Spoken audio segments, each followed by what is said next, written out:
मेरो कवितामा जलिरहेको छ मेरो देश। कवि कालीप्रसाद रिजाल।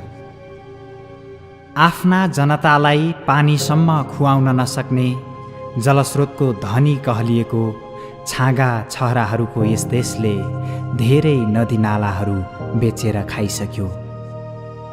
छोरो जन्मने बित्तिकै यहाँका आमाबुवाले भाडाको सैनिक बनाउने सपना देख्न थाल्छन् र छोरीलाई छिटोभन्दा छिटो कुनै कोठीमा लगेर बेच्नको लागि अत्यन्त उत्सुकताका साथ पाल्छन्। त्यसैले छोराछोरी पालन नै यस कृषि प्रधान देशको महत्त्वपूर्ण व्यवसाय हो। अत्यन्त धार्मिक, अत्यन्त पवित्र, अत्यन्त प्राचीन एवं संस्कृतिप्रति अत्यन्त आस्था राख्ने यस अत्यन्त महान देशले आफ्ना धेरै देवदेवीहरू बेचेर खाइसक्यो। अहिले यो देश रित्ता मन्दिर र थोत्रा झ्यालहरूको बजार लगाएर बसेको छ। आफ्ना हिउँचुलीहरूको पसल थापेर बसेको छ। कहिले हात नपसार्ने, नझुक्ने स्वाभिमान, गौरव र पराक्रमका लागि प्रख्यात यो चिर स्वतन्त्र देश अहिले भिख मङ्गलहरूको मुलुक भएको छ।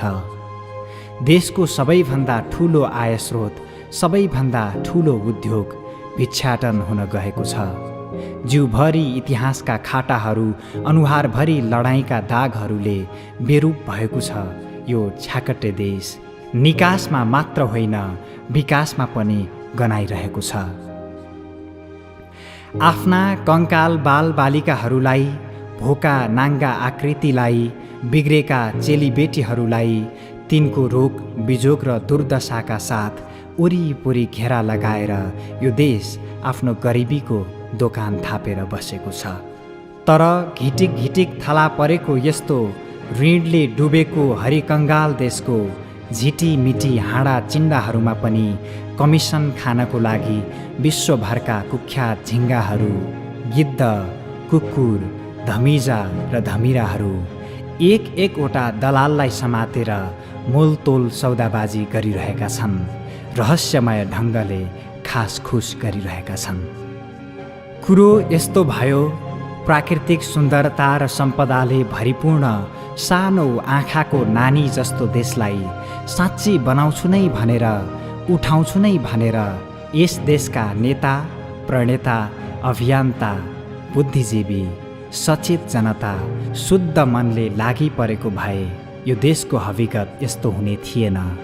हरेक सम्मेलन, गोष्ठी, भेलाहरूमा छाँद हालेर यस्तो बिजोगसित यस देशले रुने थिएन। तर जति पनि देश विकास गर्छु भनेर, देश बनाउँछु भनेर आए, सबैले पालै पालोसित यस देशलाई निर्ममतापूर्वक चुसे, बेहिसाबसित खाए, देशलाई लुटाए, बिगारे, बर्बाद पारे र आफ्ना नातागोतालाई बनाए। वर्षौँदेखि, युग युगदेखि यहाँका भोका नाङ्गा जनता भोकभोकै श्रमदान गरेका गरै छन्। टाठा बाठा छट्टु पट्टुले चाहिँ खल्ती भरेको भरै छन्। हरेक समरमा वीरता कमाउँदै आएको देश, कहिल्यै कुनै युद्धमा नहारेको वीर वीरङ्गनाहरूको देश आखिर आफ्नै बन्धु बान्धवहरूको बेइमानी र विश्वासघातमा पराजित भयो। हरेक लडाईँमा धावामा बाँचेर आएको देश आफ्नै अनैतिकताको खाडलमा पर्यो र आफ्नै आक्रमण्यतामा हार स्वीकार गर्यो। यस देशको पनि आफ्नो आदर्श थियो, परम्परा थियो, गौरवमय इतिहास थियो, व्यक्तित्व थियो, उच्च चरित्र थियो। तर सब ध्वस्त भएर गयो र अवस्था र परिस्थितिले यस्तो भन्नुपर्ने भयो कि जो कमभन्दा कम भ्रष्ट, चरित्रहीन छ, जो कमभन्दा कम बेचिसकेको छ, कमभन्दा कम पराधीन छ, जसले कमभन्दा कम कमिसन खाएको छ, कमभन्दा कम नातागोतालाई उँभो लगाएको छ, जसले कमभन्दा कम झुट बोलेको छ, कमभन्दा कम विदेशमा खाता खोलेको छ, कमभन्दा कम निहत्थालाई मारेको छ, जसले कमभन्दा कम देशलाई सखाप पारेको छ। यो देशको महात्मा गान्धी त्यही हो। अब्राहम लिङ्कन, नेल्सन मण्डेला यो देशको त्यही हो। एउटा दानवको हातबाट मुक्त भएर अर्को राक्षसको फेला पर्नुलाई नै हामीले आजसम्म परिवर्तन भन्दै आएका छौँ र प्रत्येक क्रान्तिमा, आन्दोलनमा धोखा, खाली धोखा, केवल धोखा खाएका छौँ। दुर्दशा यस्तो छ, यस देशको कुनै महान पुरुष छैन, उच्च व्यक्तित्व छैन यस देशको, जसको जीवन चरित्रको पुस्तक बनाएर बालबालिकाहरूलाई पढाउन सकियोस्, जसलाई आदर्शको रूपमा प्रतिस्थापित गरेर यस देशका भावी सन्ततिलाई उसले देखाएको बाटोमा बढाउन सकियोस्। मेरो देशको कविता यही हो, अभिशप्त दुर्दान्त कविता मेरो देशको यही हो। कविता भन्दा पनि घाउ हो यो घाउ, जो सम्पूर्ण दुखी रहेछ म भित्र। कविता भन्दा पनि यो रोग हो दुसाध्य, जसले कुटु कुटु खाइरहेछ मलाई। पल पल अहोरात्र नित्य मैले देशवासीका धेरै अनुहारहरूमा पढेको छु। मेरो कविता फुलका तरेलीमा होइन, आँखाका परेलीमा डबडबाएको देखेको छु मेरो यो कविता। म चाहन्छु कोही मेरो देशको सपूत जुरुक्क उठोस् र उद्घोष गरोस्, हाम्रो देश यति गए गुज्रेको छैन कि मार्थ हालत यस्तो दयनीय भएको छैन। गर्वका साथ ओजस्वी स्वरमा भनोस्, सरासर झुट बकवास हो यो कविता, नैराश्यको प्रलाप हो यो कविता। म चाहन्छु उसले भनेको वस्तुत सत्य होस्। म चाहन्छु मेरो कविता अतिशयोक्ति अतिरञ्जना सिद्ध होस्। म इमान्दारी साथ भनिरहेछु, मिथ्या मेरो कविता गलत सिद्ध होस्। तर अफसोस, सब बेकार, धिक्कार मेरो यो भाग्यलाई धिक्कार। मेरो कविता निर्मम रूपले अक्षरश सत्य साबित भइरहेको छ, निर्लज्ज रूपले, विभत्स रूपले यथार्थ साबित भइरहेको छ। आगो जस्तै सत्य भएको छ मेरो कविता, मेरो कविता। र सम्पूर्ण देश यही सत्यमा जलिरहेको छ। भयानक रूपले मेरो कवितामा मेरो देश चलिरहेको छ, हुरहुर्ती बलिरहेको छ। धन्यवाद। तिमी जति गर्न सक्छौ त्यति म पनि सक्छु।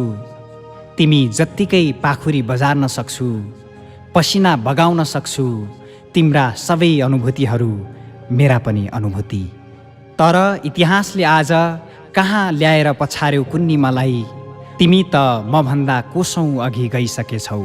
तिमी र म एउटै होइनौ, एक अर्काका पूरक मात्र हौ। त्यसैले तिमी मेरा थुप्रै अनुभूतिहरूका भागीदार हुन सक्दैनौ। म तिम्रो मृतदेहसँग जिउँदै मर्न सक्छु। म तिमीहरूको सामूहिक बलात्कार खपेर बाँच्न पनि सक्छु। तिमीलाई त यस्तो कहिल्यै भएन। तिमीले रजस्वलाको कष्टप्रद क्षण भोगेका छैनौ। तिमीलाई आफ्नो अस्मिताको जोखिम उठाउन पर्दैन। तिमीलाई गर्भधारणको अतिशय पट्यार लाग्दो अवधि थाहा छैन। तिमीलाई प्रसवकालको सीमातीत कष्ट भोग्न पर्दैन। हो, म तिमी बिना आमा बन्न सक्दिनँ। हो, म तिमी बिना आमा बन्न सक्दिनँ। तर मैले तिमीलाई बाबु बन्ने श्रेय दिएकी छु। तथापि तिमी त्यो नैसर्गिक मातृत्व बुझ्दैनौ। त्यो मेरो नितान्त मेरो अनुभूति हो। तिमीलाई स्वास्नी मान्छेले बलात्कार गर्यो। तिमीलाई स्वास्नी मान्छेले कलङ्कको टीका लगाइदियो। तिमीलाई स्वास्नी मान्छेले कतै बेच्यो। तिमी निरुत्तर छौ यस प्रश्नको अघि।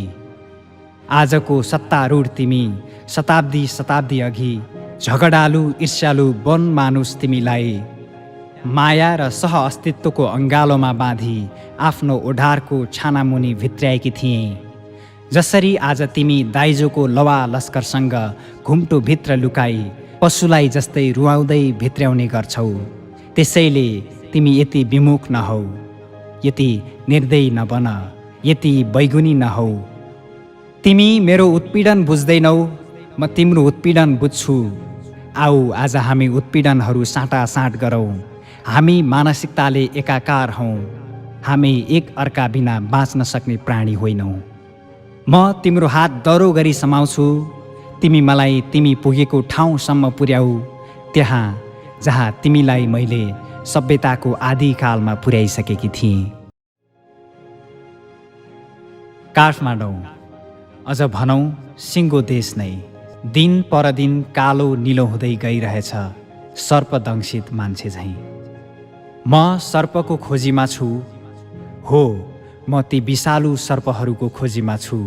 धेरै अघिदेखि हिँडिरहेछु, असन पसेर जसले नुन चामलका बोरा र तेलका टिनलाई डसे, बजार घुमेर मोटा कपडा र इँटा सिमेन्ट छड र कर्कट पातालाई डसे, अस्पताल पसेर डाक्टरलाई डसे, सेलाइनको नली भएर थुप्रै बिरामीहरूलाई डसे, अँध्यारामा नर्सलाई र औषधि पसलमा औषधि भई रोगीका पर्सलाई डसे, बाल बालिकाका दुधका डब्बालाई डसे, विद्यालय पसेर देशको भविष्यलाई डसे, हाकिमको कलमको निब भएर असङ्ख्य कर्मचारीहरूलाई डसे।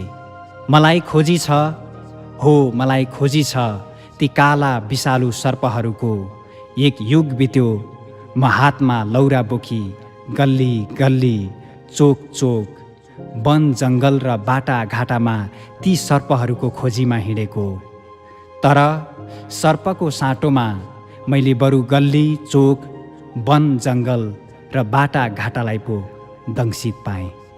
अब म बढी सतर्कताका साथ खोज्दैछु, पछ्याउँदैछु ती छद्मवेशी सर्पहरूलाई, जसले सभ्य रूपमा सभ्यतालाई र पुजारी भई देवतालाई डसे। मलाई खोजी छ, हो मलाई खोजी छ, जसले भिडियोभित्र पसी नीला सर्प भई हाम्रो संस्कृतिलाई डसे। नदेखिएका पनि होइनन् ती अँध्यारामा, तर मेरो प्रहारभन्दा अघि ती दुलाभित्र पस्थे। दुलो भत्काउँथे तर झन् ठुला ठुला दुलाभित्र पस्थे। तिनीलाई पनि नभत्काएको होइन मैले, तर मैले पछ्याउँदा पछ्याउँदै पनि ती भागेर पर्खालभित्र पसे।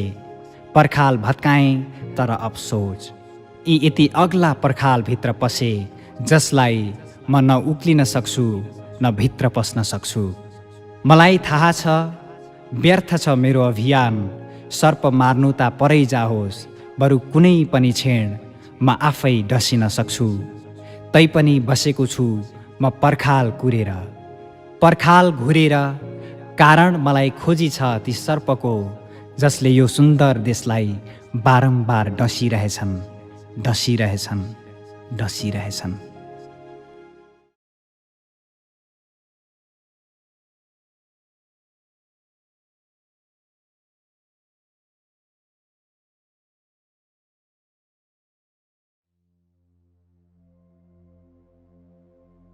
मैले रचेको मनभित्र नेपालको दिव्य विशाल चित्र देखेर यो चञ्चल हुन्छु कस्तो, लम्केर पल्लो चुली छुन्छु जस्तो। नजिक आए अब दूर डाँडा, रहेन कोही पनि हेर टाढा। म देख्छु मान्छे सबलाई आफ्ना, र देख्छु भाइ कुन दिव्य सपना। सोली भरी फूल टिपेर ल्याऊ, नदी नदीका जलमा बहाऊ। संसार जस्तो उपहार जस्तो, जहाँ छ त्यो त्यहीकन प्यार जस्तो।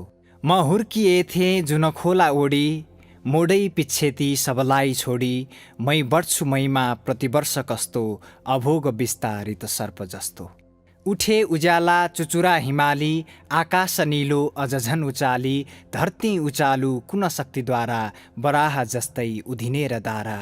पग्लेर जाउँ सरी रङ्ग रङ्ग, फैलेर जाउँ सरी स्वप्नसँग। म बन्छु भाइ यति पातलो कि, बहन्छु आफ्नै प्रतिबिम्ब बोकी।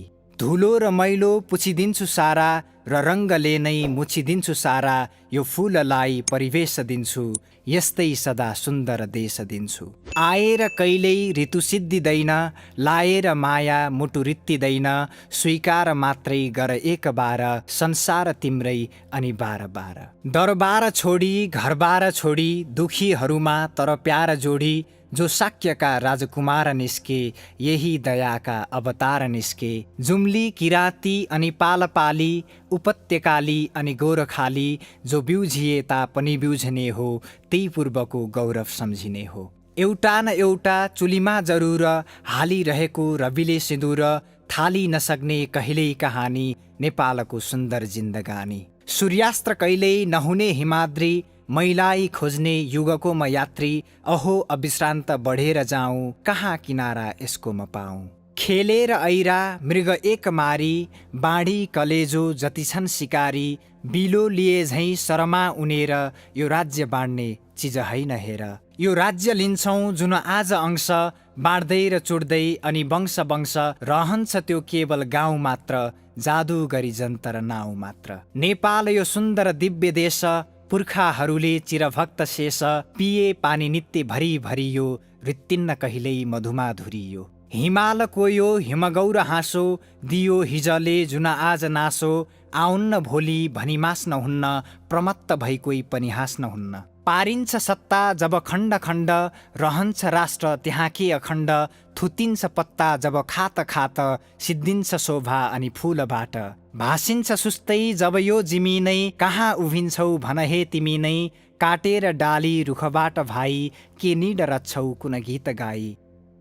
छिन्न हुने प्रवृत्ति सहन्न भाइ म त एक रत्ती, विशाल नेपालमा रच्छु रच्छु, कहाँ छ मृत्युञ्जयलाई मृत्यु। स्वतन्त्रताको बल एक दिन्छु, निर्भीक नाभि स्थल एक दिन्छु, स्वतन्त्र सोच्ने र स्वतन्त्र रच्ने, बचाई आफ्नो पन नित्य बाँच्ने। यो घाम छाया र कलै कलाको, नेपाल हो देवल 9 तलाको, 52 ढोका प्रहरीमा दिन्छु, खिया नलाग्ने खुकुरीमा दिन्छु। म होइन आफैतिर फर्किएको, ढुङ्गो कलाले छुन बिर्सिएको, म मूर्ति मेरै सुख बिर्सिएको, चारै दिशामा मुख फर्किएको। यो राष्ट्र मेरो जब पूर्ण होला, अनेक इच्छा अनि पूर्ण होला, सुगन्धमा पुष्पराग जस्तै, मिलेर सप्त स्वर राग जस्तै। आनन्द आजै सब पिउन होइन, संसार आफै भरि जिउन होइन, सधैँ सधैँ यो सृजना विचित्र, समीप पुग्दा हृदय पवित्र। कविता बुद्धि बङ्गारा, कवि भुपिन। हाँस्दा जब मेरा चम्किला दाँतहरू देखिन्थे, उ भन्थ्यो दाँतहरू त केवल देखाउनका लागि हुन्, बुद्धि बङ्गारा पलाएपछि मात्र बुद्धि आउँछ। गिजाको कुना चिरेर एक दिन साँच्चै पलायो उसको बुद्धि बङ्गारा, त्यसपछि चमत्कार भयो। उसले पार्टीको सदस्यता पायो, चुनावको लागि उम्मेदवारी पायो, ऊ त्यसपछि सहरबाट गाउँ आयो। पार्टी अध्यक्षले दिएको झोलाबाट झिकेर गाउँलेहरूलाई चिया खर्च बाँड्यो, निकाल्यो झोलाबाट मतपत्रको नक्कल र भन्यो यो मेरो चुनाव चिन्ह, भोट हाल्नु। बुद्धि बङ्गारा उसको चुनाव चिन्ह, बुद्धि बङ्गारा उसको चुनावी मुद्दा, बुद्धि बङ्गारा उसको चुनावी नारा। जो भेटिन्थे गाउँका धुलाम्मे गोरेटाहरूमा, ऊ गर्वले आफ्नो बुद्धि बङ्गारा देखाउँथ्यो र भन्थ्यो बुद्धि बङ्गारा केवल हाम्रा पार्टीका नेताहरूको आछ। बुझ्नु है, बुद्धि बङ्गारा हुनेहरूसँग मात्रै बुद्धि हुन्छ। चुनावी सभाहरूमा गर्ज्यो ऊ, बङ्गारा नआएकाहरू सत्तामा पुगेकैले यो देश ट्युटनले चलाएको रोम जस्तो भयो, हिटलरले चलाएको जर्मनी जस्तो भयो, तालिबानले चलाएको अफगानिस्तान जस्तो भयो। बुद्धि बङ्गारा नआएकाले चलाएर यो देश अभर पर्यो। विकासको गाडी समयको भिरबाट खस्यो, भोकमरीले जादु टुना लायो, अनि कालको आँधीहुरी आयो, पुग्यो विभेद उत्कर्षमा र जनताको जीवन नर्क भयो। यसपालि देखाउने दाँतलाई हराउनुहोस् र चपाउने बङ्गारालाई जिताउनुहोस्। गाउँलेले पत्याए उसका कुरा, देशका धेरै केन्द्रबाट बङ्गाराले दाँतहरूको जमानत समेत जफत गरिदिए। जित्यो उसले चुनाव र छिर्यो संसद भवनभित्र। बङ्गाराहरूको सरकार बन्यो। बुद्धि बङ्गारा आएकै वर्ष उसले पड्कायो मुख्यमन्त्री। त्यसपछि चपाउन थाल्यो उसले जहाजका पङ्खा, नदीका गिट्टी र बालुवा र जङ्गलका काठ। लुच्न थाल्यो उसले पीडितहरूका जस्ता पाता, अस्पतालका बेड र मानिसहरूका करङ। एक दिन सिंहदरबारमा भेट हुँदा उसलाई मैले गाउँबाट विकास बेपत्ता भएको खबर सुनाएँ। गाउँकी चेली शान्ति अपहरणमा परेको कुरा सुनाएँ। गाउँकी आशा बलात्कृत भएको जाहेरी गरेँ। ऊ मौन बस्यो। मैले भने, तपाईसँग गाउँलेहरू आक्रोशित छन्। ऊ हाँस्यो मुख च्यातेर अट्टहास। हेरे, थेत, ऊ कस्तो थोते देखिएको। देशको हाड मासु र छाला चपाउँदा चपाउँदा फुक्लिएछन् उसका बलिया दाँतहरू, तर उसलाई कुनै पश्चाताप थिएन। भन्दै थियो, यी हेर त भाइ, बुद्धि बङ्गारा अझै फुक्लिएको छैन।